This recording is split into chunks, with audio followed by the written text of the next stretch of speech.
నమస్కారం ETV news కు స్వాగతం ముందుగా ముఖ్యాంశాలు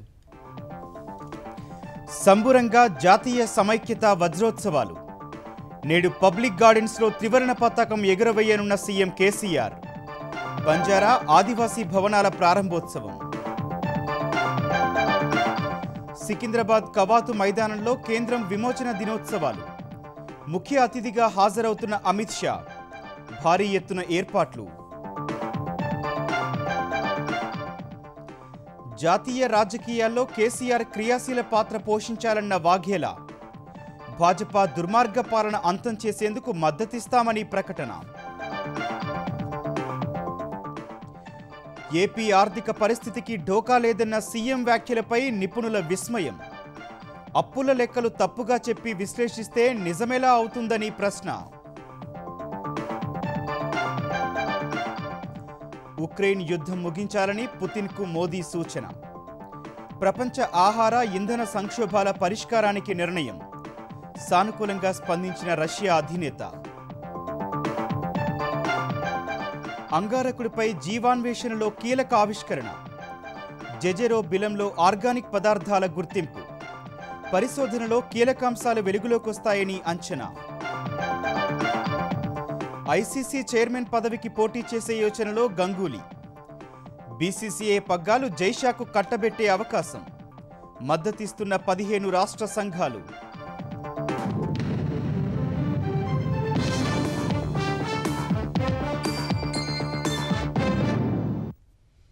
తెలంగాణ వ్యాప్తంగా జాతీయ సమైక్యత వజ్రోత్సవాలు ఘనంగా జరుగుతున్నాయి. ఇవాళ హైదరాబాద్ పబ్లిక్ గార్డెన్స్ లో జరిగే కార్యక్రమంలో సీఎం కేసీఆర్ జాతీయ జెండా ఎగురవేస్తారు.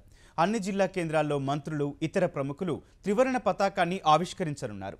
ఈ సందర్భంగా సీఎం కేసీఆర్ బంజారా ఆదివాసీ భవనాలను ప్రారంభించడంతో పాటు ఎన్టీఆర్ స్టేడియంలో జరిగే ఆత్మీయ సభలో పాల్గొంటారు. హైదరాబాద్ సంస్థానం భారత యూనియన్లో కలిసి 75వ ఏట అడుగుపెడుతున్న వేళ తెలంగాణ ప్రభుత్వం జాతీయ సమైక్యత వజ్రోత్సవాలు నిర్వహిస్తోంది. ఏడాది పాటు ఈ ఉత్సవాలు జరపాలని నిర్ణయించిన ప్రభుత్వం 3 రోజులు జరిగే ప్రారంభ వేడుకలకు నిన్న శ్రీకారం చుట్టింది. తొలి రోజు వేడుకల్లో భాగంగా నిన్న అన్ని అసెంబ్లీ నియోజకవర్గాల్లో ర్యాలీలు నిర్వహించారు. 1948 సెప్టెంబర్ 17న భారత యూనియన్లో నాటి హైదరాబాద్ సంస్థానం నేటి తెలంగాణ ప్రాంతం విలీనమైన సందర్భంగా తెలంగాణ ప్రభుత్వం ఇవాళ జాతీయ సమైక్యతా దినోత్సవాన్ని పాటిస్తూ హైదరాబాద్ పబ్లిక్ గార్డెన్స్ లో ఉత్సవాలు నిర్వహిస్తోంది. ఈ వేడుకల్లో సీఎం కేసీఆర్ పాల్గొని జాతీయ పతాకం ఆవిష్కరిస్తారు. పోలీసు గౌరవ వందనం స్వీకరించి ప్రసంగిస్తారు. అన్ని జిల్లా కేంద్రాల్లో మంత్రులు ఇతర ప్రముఖులు మువ్వన్నెల జెండా ఎగరవేసి గౌరవ వందనం స్వీకరిస్తారు. తెలంగాణ ప్రభుత్వం ఇవాళ సెలవు దినంగా ప్రకటించింది. అన్ని ప్రభుత్వ కార్యాలయాలు సహా ప్రభుత్వ, ప్రైవేటు, ఎయిడెడ్ విద్యా సంస్థలకు సెలవు ప్రకటించారు. హైదరాబాద్ బంజారా హిల్స్ లో నిర్మించిన సేవాలాల్ బంజారా భవన్, కుమరం భీం ఆదివాసీ భవన్లను సీఎం కేసీఆర్ ప్రారంభిస్తారు. దాదాపు 6,000 మంది కళాకారులు సీఎంకు ఘనంగా స్వాగతం పలకనున్నారు. నెక్లెస్ రోడ్డులోని పీపుల్స్ ప్లాజా నుంచి ఎన్టీఆర్ స్టేడియం వరకు కళారూపాలతో భారీ ప్రదర్శన నిర్వహించనున్నారు. గుస్సాడి, గోండు, లంబాడీ సహా 33 రకాల కళారూపాలకు చెందిన కళాకారులు ఈ ర్యాలీలో పాల్గొంటారు. అనంతరం ఎన్టీఆర్ స్టేడియంలో జరిగే ఆదివాసీ బంజారా ఆత్మీయ సభలో కేసీఆర్ పాల్గొని ప్రసంగిస్తారు. తెలంగాణలోని అన్ని ప్రాంతాలకు చెందిన గిరిజన ప్రజా ప్రతినిధులు, ఉద్యోగ సంఘాల నేతలు, ప్రజా సంఘాల ప్రతినిధులు, ప్రముఖులను ఆహ్వానించారు. పద్మశ్రీ అవార్డు గ్రహీత కనకరాజు రామచంద్రయ్యకు ₹1,00,00,000 చొప్పున తెలంగాణ ప్రభుత్వం నగదు పురస్కారం అందించనుంది.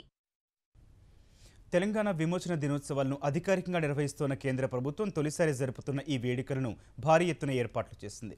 సికింద్రాబాద్ కవాతు మైదానం వేదికగా జరిగే ఈ వేడుకల్లో కేంద్ర హోంమంత్రి అమిత్ షా పాల్గొని జాతీయ జెండా ఎగురవేయనున్నారు. ఉదయం 8:45 కవాతు మైదానానికి చేరుకోనున్న అమిత్ షా తొలుత సైనిక అమరవీరుల స్తూపం వద్ద నివాళులర్పిస్తారు. ఆ తర్వాత మువ్వన్నెల జెండాను ఎగురవేస్తారు. సైనిక బలగాల నుంచి గౌరవ వందనం స్వీకరించి ప్రసంగిస్తారు. తెలంగాణ సాంస్కృతిక వైభవాన్ని చాటేలా వివిధ కార్యక్రమాలు ఏర్పాటు చేశారు.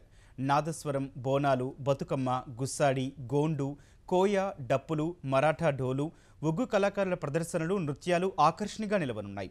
ఈ వేడుకలకు తెలంగాణ సహా మహారాష్ట్ర, కర్ణాటక సీఎంలకు ఆహ్వానాలు పంపినప్పటికీ మహారాష్ట్ర సీఎం ఏక్నాథ్ షిందే మాత్రమే హాజరవుతున్నారు. కర్ణాటకలో కూడా వేడుకలు నిర్వహిస్తున్నందున సీఎం బసవరాజు బొమ్మాయి రావటం లేదని మంత్రులు కొందరు హాజరు కానున్నట్లు భాజపా వర్గాలు తెలిపాయి. ఇటు కాంగ్రెస్ పార్టీ కూడా తెలంగాణ స్వాతంత్ర దినోత్సవం పేరుతో వేడుకలు నిర్వహించనుంది. ఏడాది పొడవునా ఉత్సవాలు నిర్వహించాలని నిర్ణయించిన హస్తం పార్టీ ఇవాళ గాంధీ భవన్లో అంత్యశ్రీ రాసిన జయ జయ హే పాటతో కార్యక్రమాలు ప్రారంభించనుంది. తెలంగాణ పీసీసీ అధ్యక్షుడు రేవంత్ రెడ్డి గాంధీ భవన్లో జాతీయ జెండా ఎగురవేస్తారు. కాంగ్రెస్ అధికారంలోకి వచ్చిన తర్వాత జయ జయ హే పాటను తెలంగాణ గీతంగా మార్చనున్నట్లు తెలంగాణ పీసీసీ కార్యనిర్వాహక అధ్యక్షుడు మహేష్ గౌడ్, ఉపాధ్యక్షుడు మల్లు రవి చెప్పారు. వర్తమాన పరిస్థితుల్లో దేశానికి తెరాస అధినేత కేసీఆర్ నాయకత్వం ఎంతో అవసరమని, జాతీయ రాజకీయాల్లో క్రియాశీలక పాత్ర పోషించాలని గుజరాత్ మాజీ ముఖ్యమంత్రి శంకర్ సింగ్ వాఘేలా కోరారు. భాజపా దుర్మార్గ రాజకీయాలను తిప్పికొట్టాల్సిన అవసరం ఉందన్న ఆయన అందుకు తనలాంటి అనేక మంది సీనియర్ల సంపూర్ణ మద్దతు ఉంటుందన్నారు. ముఖ్యమంత్రిగా తెలంగాణను ముందుకు నడిపిస్తూనే దేశ రాజకీయాలు, పాలనలో గుణాత్మక మార్పులే లక్ష్యంగా కృషి చేయనున్నట్లు కేసీఆర్ చెప్పారు. దేశ దుర్గతిని మార్చేందుకు తెరాస అధినేత కేసీఆర్ జాతీయ రాజకీయాల్లో క్రియాశీలక పాత్ర పోషించాలని, కేంద్రంలోని భాజపా దుర్మార్గ పాలనను తిప్పికొట్టాలని గుజరాత్ మాజీ సీఎం శంకర్ సింగ్ వాఘేలా కోరారు. హైదరాబాద్ ప్రగతి భవన్లో నిన్న కేసీఆర్తో భేటీ అయిన ఆయన దాదాపు 5 గంటల పాటు జాతీయ రాజకీయ పరిస్థితులు, కేంద్రంలో భాజపా పాలన, విపక్షాలపై వివక్ష, తెలంగాణ ప్రగతి తదితర అంశాలపై చర్చించారు. ప్రజా సంక్షేమం, జాతీయ అభివృద్ధే ధ్యేయంగా రాజకీయాల్లో కొనసాగుతున్న తనలాంటి సీనియర్లు భాజపా రాజకీయాలతో ఆందోళన చెందుతున్నట్లు వాఘేలా తెలిపారు. ప్రధాని మోదీ అనుసరిస్తున్న విచ్ఛిన్నకర పాలన, రాజకీయ విధానాలపై దేశవ్యాప్తంగా వ్యతిరేకత వ్యక్తమవుతోందని, ఈ పరిస్థితుల్లో మౌనం వహించడం ప్రజాస్వామికవాదులు, దేశ ప్రగతి కాములకు తగదన్నారు. కేంద్రంలో ప్రజాస్వామిక సమాఖ్య స్ఫూర్తిని మంటగలిపే నియంతృత్వ ధోరణి ప్రబలుతోందని, చూస్తూ ఊరుకోలేక, సరైన వేదిక లేక, తమలాంటి వారిని నడిపించే నాయకత్వం లేక ఆందోళనతో ఉన్నట్లు వాఘేలా తెలిపారు. కేంద్ర విధానాలను కేసీఆర్ ప్రతిఘటిస్తున్న తీరు తనను ప్రభావితం చేసిందని, పట్టువిడవని నాయకునిగా దేశం ఇప్పటికే ఆయన్ను గుర్తించిందన్నారు.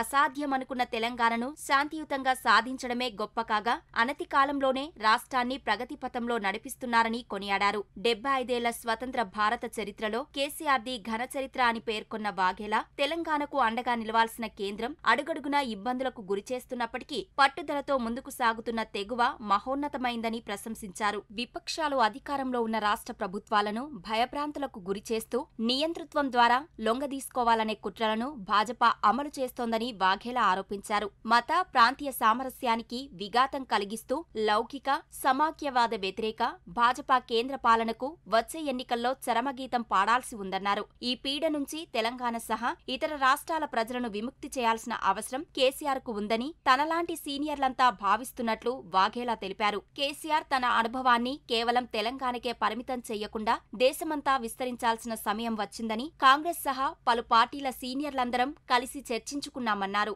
ప్రస్తుత పరిస్థితుల్లో ప్రత్యామ్నాయంగా ఉండాల్సిన కాంగ్రెస్ నాయకత్వ లోపంతో కొట్టుమిట్టాడుతోందన్నారు.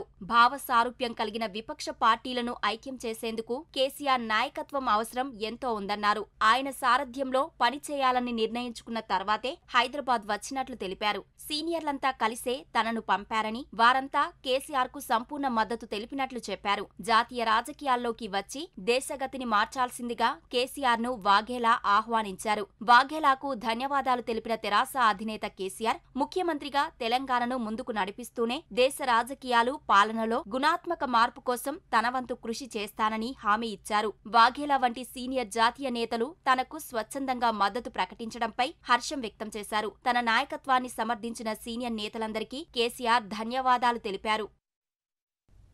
ఆంధ్రప్రదేశ్ ఆర్థిక పరిస్థితికి ఢోకా లేదన్న సీఎం జగన్ వ్యాఖ్యలపై నిపుణులు విస్మయం వ్యక్తం చేస్తున్నారు. నిజంగానే ఆర్థిక పరిస్థితి బాగుంటే పింఛనర్లకు కరవు భత్యం బకాయిలు, ఉద్యోగుల రుణ దరఖాస్తులు ఎందుకు పెండింగ్లో ఉన్నాయని ప్రశ్నిస్తున్నారు. అప్పుల లెక్కలు తప్పుగా చెప్పి విశ్లేషిస్తే నిజమెలా అవుతుందని నిపుణులు అంటున్నారు. ఆంధ్రప్రదేశ్ ఆర్థిక వ్యవస్థకు ఢోకా లేదని, కోవిడ్ మహమ్మారి సవాలు విసిరినా ఆర్థిక వ్యవస్థను మెరుగ్గా నిర్వహిస్తున్నట్లు సీఎం జగన్ చెప్పారు. నిజానికి ఆర్థిక నిర్వహణ బలహీనంగా ఉందని రేటింగ్ సంస్థ క్రిసిల్ ఆగస్టులో పేర్కొంది. అమరావతి బాండ్ల రేటింగ్ను ప్రతికూలంగా పేర్కొంది. రిజర్వ్ బ్యాంకు కల్పించిన ప్రత్యేక డ్రాయింగ్ సదుపాయం, వేస్ అండ్ మీన్స్ అడ్వాన్సులు, ఓవర్ డ్రాఫ్ట్ వెసులుబాటుతోనే ఏపీ నడుస్తోందని క్రిసిల్ పేర్కొంది.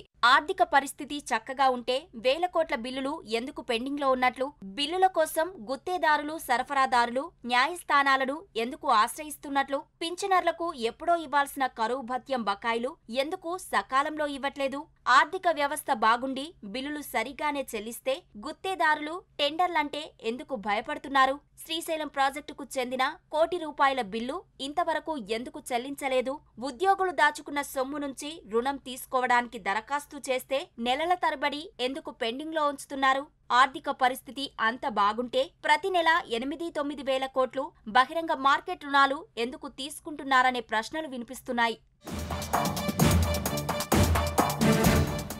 2014లో రాష్ట్ర విభజన నాటికి ఉన్న అప్పు ₹1,20,556 కోట్ల రూపాయలని, 2019 మే నెల నాటికి ఉన్న అప్పు ₹2,69,462 కోట్లు అని సీఎం జగన్ చెప్పారు. ఈ ఏడాది మార్చి నాటికి ప్రభుత్వ రుణం ₹3,82,165 కోట్లు అని, ఇవన్నీ కాగు నివేదికలోనే ఉన్నాయంటూ చెప్పుకొచ్చారు. వాస్తవానికి 2014 జూన్ 2 నాటికి ఏపీకి వచ్చిన అప్పు ₹1,18,544 కోట్లు. 2019 నాటికి అది ₹2,57,509 కోట్లు అయ్యిందని కాగు తేల్చిన లెక్కలు, బడ్జెట్ పుస్తకాలు స్పష్టం చేస్తున్నాయి. 2022 మార్చి నెలాఖరు వరకు ఏపీ అప్పు ₹3,90,670 కోట్ల రూపాయలు ఉన్నట్లు బడ్జెట్ పుస్తకాలు చెబుతున్నాయి. తుది లెక్కలు తేలితే ఈ అప్పు ₹4,13,000 కోట్లు ఉంటుందని నిపుణుల మాట. బడ్జెట్ పుస్తకాల లెక్కలను కూడా కాదని సీఎం తప్పుడు లెక్కలు చెప్పారు. 2019 మే నెలలో వైకాపా ప్రభుత్వం వచ్చేసరికి ప్రభుత్వ రంగ సంస్థల అప్పులు, ప్రభుత్వ గ్యారంటీలతో సహా కలిపి 59,257.31 కోట్లు అని, ఈ మూడేళ్లలో 2022 మార్చి నాటికి ప్రభుత్వ గ్యారంటీతో చేసిన అప్పు మొత్తం 1,17,730.33 కోట్లు అని సీఎం చెప్పారు. వాస్తవానికి రాష్ట్ర విభజన నాటికి కార్పొరేషన్ల అప్పులు రాష్ట్రంలో ఏపీ వాటాగా వచ్చినవి 13,842 కోట్లు. 2018-19లో డిసెంబర్ వరకు కార్పొరేషన్ల అప్పులు 35,964 కోట్లు. ఇప్పటి వరకు రాష్ట్రంలోని 29 కార్పొరేషన్ల ద్వారా తీసుకున్న రుణాలు 1,15,403.58 కోట్లు. ఇవి కాక ఏపీ ఎస్డీసీ ద్వారా తీసుకున్న రుణం 23,200 కోట్లు. ఇవి కలిస్తే 1,38,603 కోట్లు. నాన్ గ్యారంటీ రుణాలు 87,233 కోట్లు. అవి కాకుండా ఈ ఆర్థిక సంవత్సరంలో ఇంతవరకు బేవరేజెస్ కార్పొరేషన్ ద్వారా 8,300 కోట్లు రుణం తీసుకున్నారు. ఏపీ ఎస్డీసీ రుణం, బేవరేజెస్ కార్పొరేషన్ రుణం కూడా ప్రభుత్వ అప్పేనని కేంద్ర ఆర్థిక శాఖ చెప్పింది. ప్రస్తుత ఆర్థిక సంవత్సరంలో బహిరంగ మార్కెట్ ద్వారా సుమారు 40,000 కోట్లు తీసుకున్నారు. సీఎం ద్రవ్యలోటు, జీడీపీలో రుణాల రేటు, అప్పులు మొత్తం పెరిగిన శాతాన్ని గతంతో ఇతర రాష్ట్రాలతో పోల్చి చెప్పారు. అప్పుల లెక్కలే తప్పుగా చెప్పి వాటి ఆధారంగా చేసే విశ్లేషణలు ఎలా నిజమవుతాయనే ప్రశ్నలు వినిపిస్తున్నాయి. కార్పొరేషన్ల అప్పులేవి మొత్తం అప్పుల్లో కలపలేదు. ఇతర రాష్ట్రాలతో పోల్చితే అందులోని వాస్తవాలు ఎలా తేలుతాయని నిపుణులు ప్రశ్నిస్తున్నారు. జగన్ అక్రమాస్తుల కేసులో తిరుమల తిరుపతి దేవస్థానం చైర్మన్ వైవి సుబ్బారెడ్డిపై అభియోగాలు కొట్టేయొద్దని సీబీఐ హైకోర్టును కోరింది. హిందూ హౌసింగ్ బోర్డు ప్రాజెక్టు అక్రమాలపై అభియోగ పత్రం దాఖలు చేసిన సీబీఐ వైవి సుబ్బారెడ్డిని నిందితుడిగా పేర్కొంది. ఈ అభియోగాలను కొట్టేయాలని ఆయన వేసిన పిటిషన్పై హైకోర్టులో వాదనలు జరిగాయి. వైఎస్ రాజశేఖర రెడ్డికి తోడలుడని అయినందునే కేసు పెట్టారని ఆయన తరపు న్యాయవాది వాదించారు. వైఎస్ రాజశేఖర రెడ్డి హయాంలో చేపట్టిన హిందూ హౌసింగ్ బోర్డు ప్రాజెక్టులో 11.5 లక్షల పెట్టుబడితో సుమారు 50 కోట్ల వాటా దక్కించుకున్నారని సీబీఐ తరపు న్యాయవాది తెలిపారు. ఈ ప్రాజెక్టు దక్కించుకున్న వసంత ప్రాజెక్ట్స్కు అంత స్థాయి లేదన్నారు. ప్రాజెక్టు కోసం తెరపైకొచ్చిన హిందూ, ఎంబసీ, యూనిటీ కంపెనీలు తప్పుకున్నాయని, చివరికి వైవి సుబ్బారెడ్డి, వసంత వెంకట కృష్ణప్రసాద్ మాత్రమే మిగిలారన్నారు. ఇంకా అభియోగాల నమోదు దశలో ఉన్న ఈ కేసును కొట్టేయొద్దని సీబీఐ కోరింది. ఇరువైపులా వాదనలు విన్న హైకోర్టు తీర్పును వాయిదా వేసింది. మద్యం కుంభకోణానికి సంబంధించి ఈడీ నుంచి తనకు ఎలాంటి నోటీసులు అందలేదని ఎమ్మెల్సీ కవిత వివరణ ఇచ్చారు. ఢిల్లీలో కూర్చున్న కొందరు మీడియాను తప్పుదోవ పట్టిస్తున్నారని ట్వీట్ చేశారు. మీడియా సంస్థలు నిజాలు చెప్పడానికి సమయం వెచ్చించారని కోరారు. టీవీ వీక్షకుల సమయాన్ని ఆదా చేసేందుకు గాను ఈడీ నుంచి తనకు ఎలాంటి నోటీసులు అందలేదని ట్వీట్ చేశారు. ఢిల్లీ లిక్కర్ స్కామ్కు సంబంధించి హైదరాబాద్తో పాటు దేశవ్యాప్తంగా ఈడీ అధికారులు సోదాలు నిర్వహించడంతో కవితకు నోటీసులు పంపినట్లు ప్రచారం జరిగింది. ఉక్రెయిన్పై యుద్ధానికి ముగింపు పలకాలని రష్యా అధ్యక్షుడు పుతిన్ను ప్రధాని నరేంద్ర మోదీ కోరారు. షాంఘై సహకార సదస్సులో భాగంగా పుతిన్తో జరిగిన భేటీలో ఈ మేరకు సూచించారు. ఇందుకు సానుకూలంగా స్పందించిన పుతిన్ వీలైనంత త్వరగా యుద్ధం ముగించేందుకు ప్రయత్నించనున్నట్టు తెలిపారు. అంతకుముందు షాంఘై సదస్సును ఉద్దేశించి ప్రసంగించిన ప్రధాని మోదీ ప్రపంచ తయారీ కేంద్రంగా భారత్ ఎదుగుతోందని చెప్పారు. ప్రపంచ దేశాలు ఆసక్తిగా ఎదురుచూస్తున్న షాంఘై సహకార సంస్థ ఎస్సీఓ సదస్సు ఉజ్బెకిస్తాన్లోని సమర్ఖండ్లో అట్టహాసంగా జరిగింది.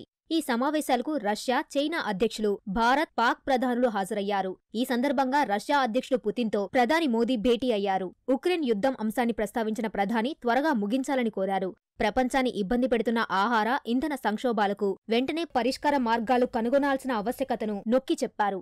సానుకూలంగా స్పందించిన పుతిన్ సాధ్యమైనంత త్వరగా యుద్ధం ముగించేందుకు ప్రయత్నిస్తామన్నారు. చర్చల ద్వారా సమస్యను పరిష్కరించుకునేందుకు ఉక్రెయిన్ తిరస్కరించడం వల్లే సైనిక చర్యకు దిగాల్సి వచ్చిందని పుతిన్ చెప్పారు. భేటీ అనంతరం ట్వీట్ చేసిన ప్రధాని పుతిన్తో సమావేశం అద్భుతంగా జరిగిందన్నారు. వాణిజ్య, ఇంధన, రక్షణ రంగాల్లో ద్వైపాక్షిక సహకారం మరింత పెంచుకోవడంపై చర్చించినట్లు వెల్లడించారు. అంతకుముందు షాంఘై సదస్సును ఉద్దేశించి మాట్లాడిన ప్రధాని మోదీ ప్రతి రంగంలోనూ భారత్ ఆవిష్కరణలను ప్రోత్సహిస్తోందన్నారు. షాంఘై కూటమి దేశాలతో కలిసి పనిచేసేందుకు సిద్ధంగా ఉందని తెలిపారు. భారత్ను తయారీ హబ్గా తీర్చిదిద్దడంలో పురోగతి సాధిస్తున్నట్లు మోదీ చెప్పారు. కోవిడ్, ఉక్రెయిన్ సంక్షోభం కారణంగా సరఫరా గొలుసులో అంతరాయం ఏర్పడిందని ఆందోళన వ్యక్తం చేశారు. మెరుగైన కనెక్టివిటీ, ఆటంకం లేని రవాణా వ్యవస్థలపై ఎస్సీఓ దృష్టి సారించాలన్న మోదీ కూటమి దేశాల మధ్య పరస్పర విశ్వాసం, సహకారానికి భారత్ పూర్తి మద్దతు ఇస్తుందన్నారు. సదస్సు సందర్భంగా రష్యా అధ్యక్షుడు పుతిన్తో పాటు ఉజ్బెకిస్తాన్, ఇరాన్ అధ్యక్షులతో ప్రధాని మోదీ ద్వైపాక్షిక చర్చలు జరిపారు. అయితే ప్రధాని మోదీ చైనా అధ్యక్షుడు జిన్పింగ్ పలకరించుకోలేదు. ఒక వేదికపై చేరినా కరచాలనం చేసుకోలేదని, కనీసం మాట్లాడుకోలేదని జాతీయ మీడియా వెల్లడించింది. ఎడముఖం పెడముఖంగా ఉన్నట్లు తెలిపింది. వచ్చే ఏడాది ఎస్సీఓ సదస్సుకు భారత్ అధ్యక్షత వహించబోతున్నందుకు పుతిన్ అభినందనలు తెలిపారు. ఆంధ్రప్రదేశ్ అభివృద్ధి రేపటి తరాలకు భవితకు అమరావతి రాచమార్గమంటూ రాజధాని రైతులు చేస్తోన్న పాదయాత్రకు పల్లెజనం పట్టం కడుతున్నారు. కృష్ణమ్మ చెంత నుంచి పోరుబాట పట్టిన అన్నదాతలకు తీర ప్రాంత ప్రజలు ఘన స్వాగతం పలికారు. 5 కోట్ల ఆంధ్రుల కోసం అలుపెరగని పోరాటం చేస్తోన్న రైతుల ఆశయం నెరవేరాలని ఆకాంక్షించారు. 5వ రోజు వేమూరు నియోజకవర్గంలో పాదయాత్రను పూర్తి చేసిన అన్నదాతలు ఇవాళ రేపల్లెలో యాత్ర కొనసాగించనున్నారు. అమరావతి రైతుల మహాపాదయాత్ర 5వ రోజున బాపట్ల జిల్లా కొల్లూరులో ప్రారంభమైంది. అసెంబ్లీలో సీఎం జగన్ ప్రసంగానికి నిరసనగా నల్ల బ్యాడ్జీలతో రైతులు పాదయాత్ర చేశారు. కొల్లూరు నుంచి కోటిపల్లి, వెల్లటూరు, భట్టిప్రోలు మీదుగా ఐలవరం వరకు యాత్ర సాగింది. శ్రీవారి రథం ముందు హిందూ, ముస్లింలు ప్రార్థనలు చేసి నడక ప్రారంభించారు. కొల్లూరు శివారులో రైతుల యాత్ర విజయవంతం కావాలని క్రైస్తవులు ప్రార్థన చేశారు. ప్రతి గ్రామంలో అన్నదాతలకు హారతులు పట్టి స్వాగతం పలికారు. గుమ్మడికాయలతో దిష్టితీసి డ్రోన్లతో పన్నీరు చల్లి అభిమానం చాటుకున్నారు. దోనేపూడిలోని తిరుపతమ్మ ఆలయం వద్ద రాజధాని రైతులు పూజలు చేశారు. పోతార్లంక, తోకలవానిపాలెం, తిప్పలకట్ట లంక గ్రామాల జనం పాదయాత్రలో పాల్గొన్నారు. మధ్యాహ్న భోజన విరామానికి యాత్ర వెల్లటూరుకు చేరుకుంది. కిష్కిందపాలెం, జువ్వలపాలెం, పెదలంక, పెసర్లంక, చింతమోటు లంక గ్రామాలతో పాటు పెదపులివర్రు, ఓలేరు, గొరికపూడి ప్రజలు స్వాగతం పలికారు. మధ్యాహ్నం 3 గంటలకు ప్రారంభమైన యాత్ర భట్టిప్రోలు, ఐలవరం, కనగాల మీదుగా గూడవల్లి చేరుకుంది. ఏకైక రాజధానిగా అమరావతి అని ప్రకటించే వరకు పోరాటం ఆగదని రాజధాని రైతులు తేల్చి చెప్పారు. 5 కోట్ల ఆంధ్రులకు ఇచ్చాం. మా పిల్లల భవిష్యత్తు బాగుండిద్దని. ఉద్యోగాలు అన్నాడు, ఉద్యోగాలు ఏం లేవు. సర్వనాశనం చేసి మళ్ళీ 3 రాజధానులు అన్నాడు. ఏకైక రాజధాని అమరావతినే కొనసాగించాలి. ఇదిగో ఇల్లు కట్టుకున్న ఇదే రాజధాని అని చెప్పి నమ్మకంగా వంచి గద్దెనెక్కి మొత్తం మోసం చేశాడు. ఈ మోసగాడికి అటువంటి వాళ్ళే అనుచరులు ఉన్నారు. ఇవాళ రైతుని బజారుకి ఏడిసి ప్రతి రోజు ప్రతి ఊరు తిరిగేటట్టు చేసింది గాక మీరు ఇంత అవహేళన మాటలు మాట్లాడుతున్నారు. రాష్ట్రం కోసం రాష్ట్రం బాగుపడతారు, రాష్ట్ర బిడ్డలకు ఉద్యోగాలు వస్తాయని మేము మా బిడ్డలకు కూడా ఇవ్వని పొలం మేము రాష్ట్రానికి ఇచ్చామండి. భావితరాల భవిష్యత్తు కోసం మేము చేసే ఈ ఉద్యమం అంతేగాని మా కోసం, మా స్వార్థం కోసం కాదు. 5 కోట్ల ఆంధ్రుల కోసం, వాళ్ళ పిల్లల భవిష్యత్తు, అందరి పిల్లల భవిష్యత్తు ఈ ఆంధ్రప్రదేశ్ మీద ఉంది. కాబట్టి మాకు ఏకైక రాజధాని అమరావతిని కొనసాగించాలని కోరుకుంటున్నాం. రైతులకు రేపల్లె ఎమ్మెల్యే అనగాని సత్యప్రసాద్ సంఘీభావం తెలిపారు. రైతులతో కలిసి పాదయాత్రలో పాల్గొన్న ఆయన 3 రాజధానులు అంటున్న సీఎం జగన్ వైఖరిని తప్పుబట్టారు.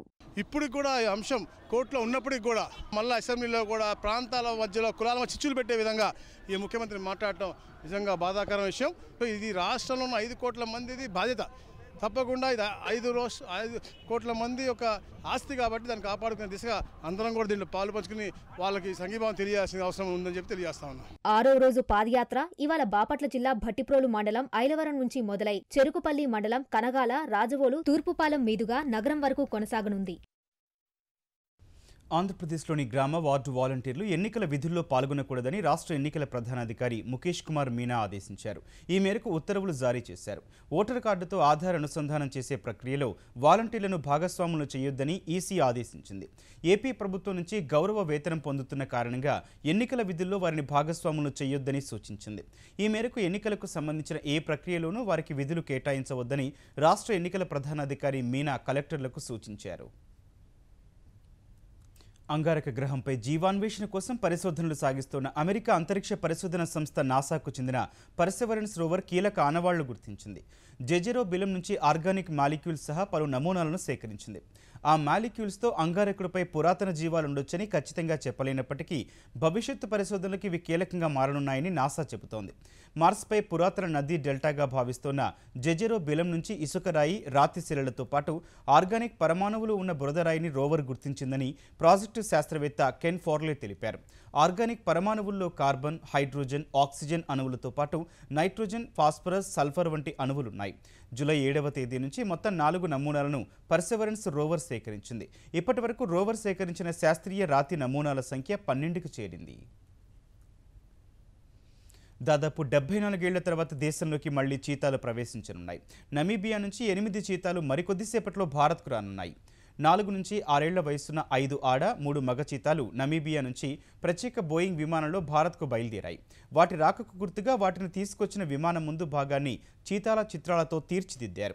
చీతాలను మొదట రాజస్థాన్ రాజధాని జైపూర్కు, అక్కడి నుంచి ప్రత్యేక హెలికాప్టర్లో మధ్యప్రదేశ్లోని కునో జాతీయ పార్కుకు తరలిస్తారు. ప్రధాని మోదీ తన జన్మదినం సందర్భంగా వాటిని పార్కులో విడిచిపెడతారు. ఈ చీతాల ఆలన పాలన చూసేందుకు సిబ్బందికి ప్రత్యేక శిక్షణ ఇచ్చారు. కునో జాతీయ పార్కులో చీతాలను 30 రోజుల పాటు క్వారంటైన్ ఎన్క్లోజర్లలో ఉంచుతారు. ఆరోగ్యం, క్రూరత్వం, వేటాడే నైపుణ్యాలు, భవిష్యత్తులో వాటి సంతతిని పెంచగల సామర్థ్యం ఆధారంగా భారత్కు 8 చీతాలను ఎంపిక చేశారు. ఐసీసీ చైర్మన్ రేసులో బీసీసీఐ అధ్యక్షుడు సౌరవ్ గంగూలీ ఉన్నట్లు తెలుస్తోంది. గంగూలీ అడుగులు ఐసీసీ వైపు పడుతుంటే బీసీసీఐ అధ్యక్షుడిగా జైషా ఎంపికకు రంగం సిద్ధమవుతున్నట్లు సమాచారం. ఐసీసీ చైర్మన్ గ్రెగ్ బార్క్లీ పదవీకాలం పూర్తవుతోన్న నేపథ్యంలో ఈ అత్యున్నత పీఠం కోసం గంగూలీ పోటీ చేసే అవకాశం ఉన్నట్లు తెలుస్తోంది. దాదా అభ్యర్థిత్వానికి బీసీసీఐ మద్దతిస్తున్నట్లు సమాచారం. 16 మంది సభ్యులున్న ఐసీసీ బోర్డులో 50% పైగా లేదా కనీసం 9 ఓట్లు సాధించిన వ్యక్తి ఐసీసీ చైర్మన్ పదవికి అర్హత పొందుతాడు. ఇదే జరిగితే ఐసీసీ చైర్మన్ అయిన భారతీయుడిగా గంగూలీ ఘనత సాధిస్తాడు. ఐసీసీ చైర్మన్గా గంగూలీ ఎన్నికైతే బీసీసీఐ అధ్యక్షుడిగా 33 ఏళ్ల జైషా ఎన్నిక లాంఛనమేనని బోర్డు వర్గాలు అంటున్నాయి. ప్రస్తుతం 15 రాష్ట్ర సంఘాలు జైషాకు మద్దతిస్తున్నాయి.